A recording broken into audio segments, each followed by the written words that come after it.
Hello, my self Hitesh Kaushik और civil staff के इस प्लेटफॉर्म पर मैं आप सभी लोगों का स्वागत करता हूं। आज के सेशन में हम कुछ इंपॉर्टेंट एमसीक्यूज डिस्कस करेंगे जो आपके लिए पंजाब पीसीएस प्रीलिम्स एग्जाम के लिए बहुत इंपॉर्टेंट रहने वाले हैं। हमारा आज का विषय है रिवोल्ट ऑफ 1857। चलिए शुरुआत करते हैं आज के सेशन की। देखिए, ये रहा आपका पहला question. Which among the following British officers were killed at Kanpur during the revolt of 1857। तो 1857 के विद्रोह में इनमें से कौन से ऑफिसर जो हैं वो 1857 के युद्ध में मारे गए थे? ठीक है, तो Hugh Wheeler, Henry Lawrence, John Nicholson या जेम्स ऑट्रम। खाद देखो, मारे गए थे ये नहीं एग्जैक्टली पूछा है, कानपुर में कौन मारे गए थे। ठीक है, तो answer is sir Hugh wheeler. Hugh wheeler commanding station थे कानपुर में। नाना साहेब की फोर्सेस जो थी, जो मराठा पेशवा के एक तरीके से उत्तराधिकारी थे, उनकी फोर्सेस से लड़ते हुए वो पहले उन्होंने सरेंडर किया था और बाद में बीबीघार मैसेकर में वो मारे गए थे। ठीक है, जॉन निकलसन दिल्ली में मारे गए थे। ठीक है, ऑट्रम इसको सरवाइव कर गए थे। ठीक है, तो ये ध्यान रखना, ह्यूग व्हीलर जो है इसमें आपका आंसर है। ठीक है, हेनरी लॉरेंस लखनऊ में, निकलसन दिल्ली में और ऑट्रम इसको सरवाइव कर गए थे। तो जो ह्यूग व्हीलर है वो मारे गए थे कहां पे? कानपुर में। तो आपका आंसर इज ए। ठीक है, नेक्स्ट पे आते हैं। चलो, second question. Certain legislative measures of the British aggravated सिपाही डिस्कंटेंट बिफोर 1857। 1857 से पहले कुछ ऐसे कानूनी लेजिस्लेटिव मेजर्स थे जिसकी वजह से नाराजगी या डिस्कंटेंट बढ़ गया था। ठीक है, तो उसमें आपको बताना कौन सी स्टेटमेंट उस संदर्भ में सही है। General service enlistment act of 1856, इसने लोगों में सिपाहियों में नाराजगी पैदा की। दूसरा, Indian soldiers were required to serve abroad without an extra allowances breaking long standing custom. देखो, यहाँ पे ये जो दोनों स्टेटमेंट दी गई हैं, A1 और 2, दोनों ही करेक्ट है। क्यों? क्योंकि ये दोनों तकरीबन एक ही बात कर रही हैं, उसके ही दो हिस्से हैं। जनरल सर्विस एनलिस्टमेंट एक्ट के अनुसार हिंदुस्तानी सिपाहियों को बाहर, इंडिया के बाहर अब्रॉड सर्व करने के लिए कहा गया था विदाउट एनी एक्स्ट्रा अलाउंस। ठीक है, और ये जो इससे नाराजगी भी पैदा हुई, क्यों? क्योंकि बिना भत्ते के आपको बाहर ले जाने के लिए कहा जा रहा था और ये डिफिकल्ट था सिपाहियों के लिए उस समय पर, जिनको बहुत मेयर वेजेस मिलते थे, उनके लिए ये सब कुछ करना बहुत डिफिकल्ट था। तो इसके लिए इसका आपका आंसर क्या आ जाएगा? C, both 1 and 2 correct in this regard. ठीक है, चलो थर्ड क्वेश्चन को देखते हैं जल्दी से। Third question, several reasons had prominent leaders during the revolt while others remained under traditional systems after 1858. Which of the statement given above is are not correct पूछा उन्होंने। देखो, पहला क्या है? Revolt was led by Khan Bahadur Khan, a descendant of Rohilla या Rohilla rulers. ठीक है, दूसरा, Ryotwari settlement was introduced in Awadh as a direct administrative reform after the revolt.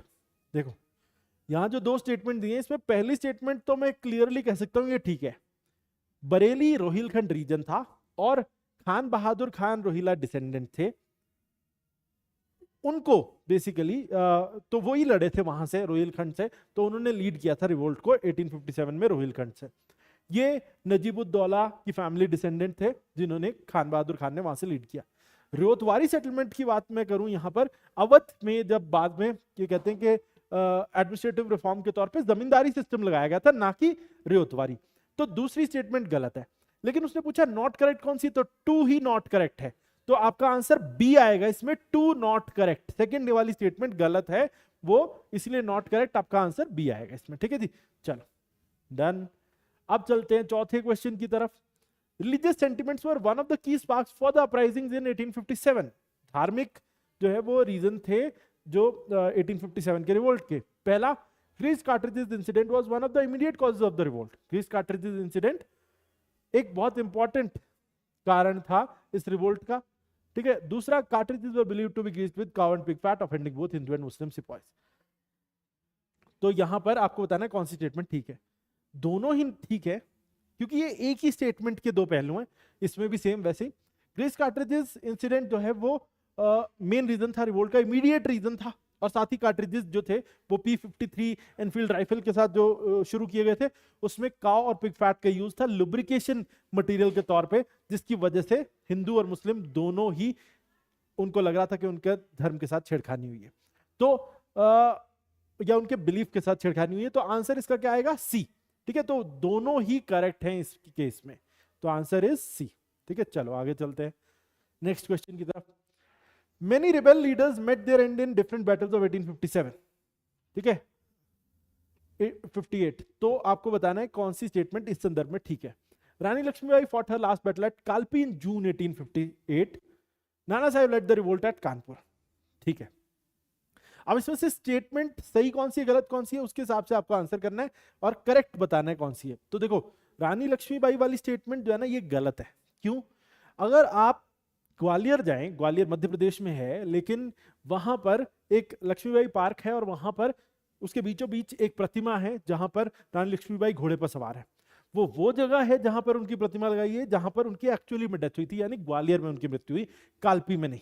तो यानी आपकी पहली स्टेटमेंट तो हो गई गलत। दूसरी स्टेटमेंट, नाना साहिब कौन थे? बाजीराव पेशवा सेकंड के गोद लिए हुए बेटे।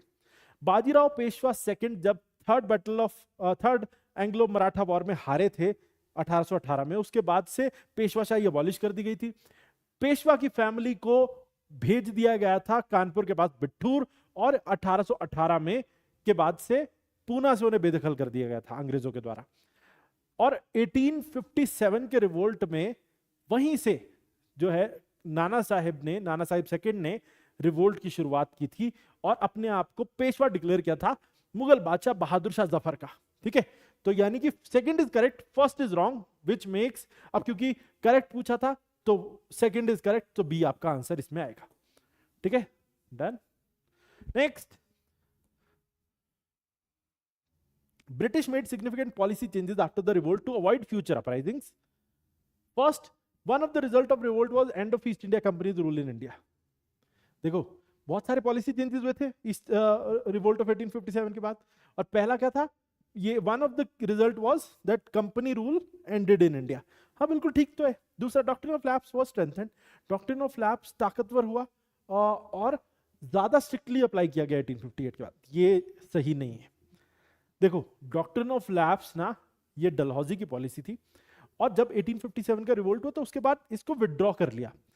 इसके 1858 में जब क्वीन ने इलाहाबाद से प्रोक्लेमेशन किया, फॉर्मल अनाउंसमेंट की अपने ब्रिटिश क्राउन रूल की भारत में, तो उन्होंने ये कहा था कि British Raj has no territorial aim, यानी कि हम कोई भी संपत्ति किसी की नहीं हड़पने वाले हैं किसी भी तरीके से। Only our aim is to establish paramount, हमारा मकसद सिर्फ जो है प्रभुसत्ता स्थापित करने का है। यानी कि सेकंड तो रॉन्ग है, फर्स्ट करेक्ट है, यानी कि आपका वन ओनली इसमें ए आंसर आ जाएगा। डन। चलें अगले क्वेश्चन को देखें। Which of the following reasons was not a military cause of the 1857 revolt? इसमें से कौन सा एक मिलिट्री कारण नहीं है? जनरल सर्विस एनलिस्टमेंट एक्ट अभी डिस्कस किया था, क्योंकि फौजियों को यह कहा गया था कि आपको विदेशों में सर्व करना है विदाउट एनी भत्ता। दूसरा, एनफील्ड राइफल, ये भी फौजी कारण था। एनफील्ड राइफल लाई गई जिसके अंदर वो ग्रीस कार्ट्रिज जलते थे। तीसरा, रिडक्शन ऑफ भत्ता अलाउंस, हाँ भत्ता अलाउंस कई जगहों पे कम भी किया गया था।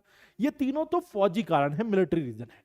डॉक्ट्रिन ऑफ लैप्स एक पॉलिटिकल रीजन है, यानी कि इसमें आंसर आपका यही आएगा, डॉक्ट्रिन ऑफ लैप्स, जो एक पॉलिटिकल रीजन है, कोई मिलिट्री रीजन नहीं है। ठीक है जी, तो डन।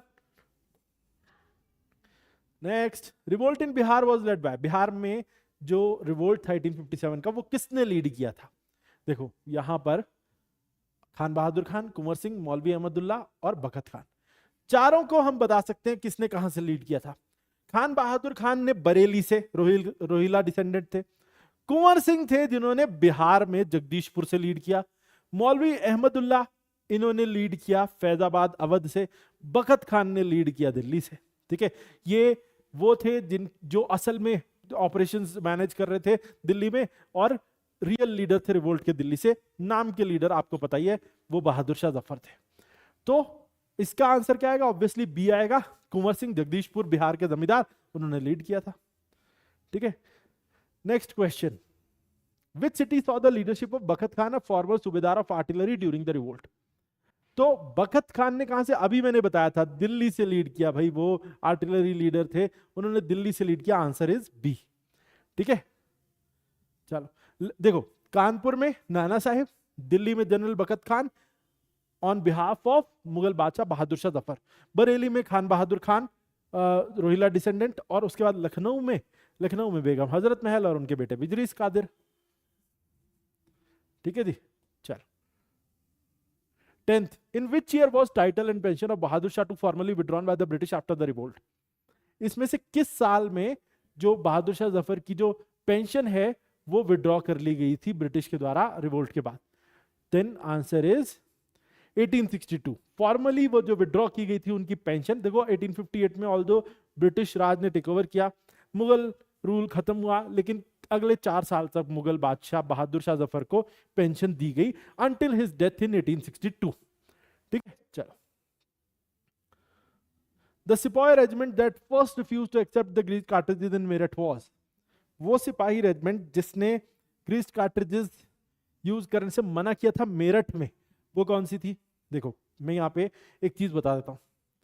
पहला, जब मंगल पांडे ने बंगाल में विद्रोह किया था तो बरकपुर बहरामपुर में विद्रोह हुआ था, और बरकपुर में वो यूनिट जो थी जिसने पहले विद्रोह किया वो थी 34th Bengal native infantry, BNI।